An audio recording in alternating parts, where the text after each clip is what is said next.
Now, folks have long asked us why Dart.dev and docs.flutter.dev aren't written in Flutter. The answer? Flutter Web is great for application experiences, like Flutter Dev Tools, or where you need to effortlessly share UI code across native experiences and the web. But for near instant load times and search engine indexing, HTML delivers the best experience. And so the Flutter team has used HTML for its primary websites. But that begs another question. If we weren't using Flutter for our documentation websites, were we at least using Dart? Well, as of November 2025, that answer is a proud yes. Docs.flutter.dev and Dart.dev now use a framework called Jaspr, available on pub.dev to render websites using good old HTML and CSS. Jaspr is a community project, primarily maintained by Killian Schulte, and a great tool to have in your belt.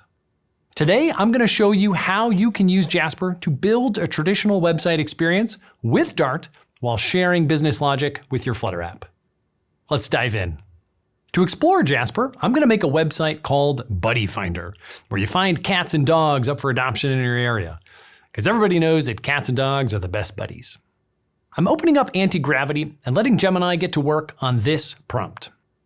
Outline a project called Buddy Finder, which is a pet adoption site for cats and dogs. The project should have 4 main components: a Dart Frog server, which will be the shared API, a server-rendered Jaspr project, which will be the SEO-friendly website, a Flutter project for mobile, and a shared directory to host common business logic and data models. Now, while Antigravity rubs its proverbial chin, I'll start stamping out my projects. To create my Jaspr project, I'm running Jaspr create, naming my project site, and passing these flags to enable server-side rendering with automatic hydration, multi-page routing, Flutter web plugins, and no custom backend, as I intend to use Dart Frog for that. Speaking of, to create my API, I'm running Dart Frog create and naming it API. To create my Flutter mobile app, I'm running Flutter create and naming my project app.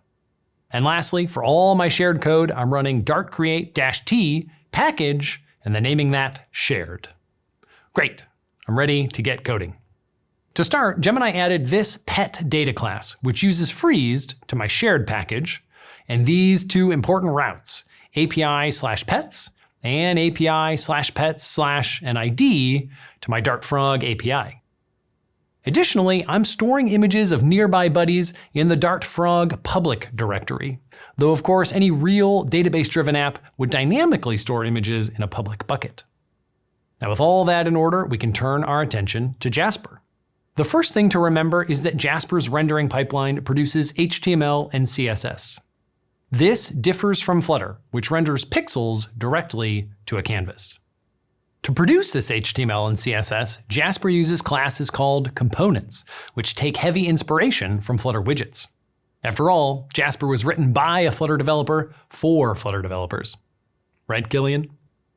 Now, to see Jaspr's take on the classic counter app, I'll launch the app using Jaspr's IDE extension or by running Jaspr serve.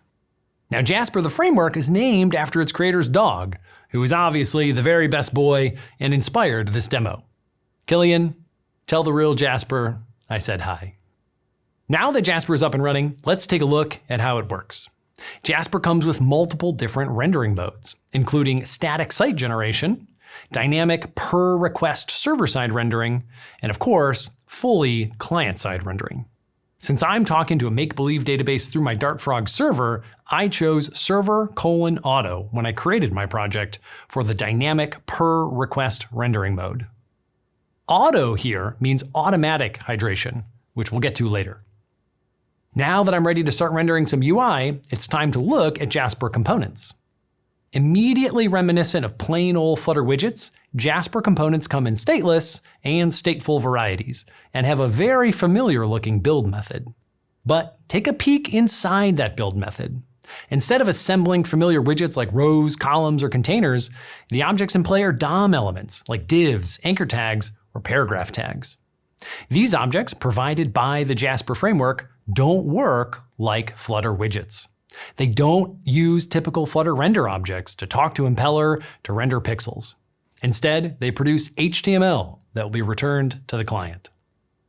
This is how Jaspr delivers that classic website experience. In one of my components, called Pets Section, I'm using a special async stateless component to make a network request to my Dart Frog server for the latest info about nearby buddies.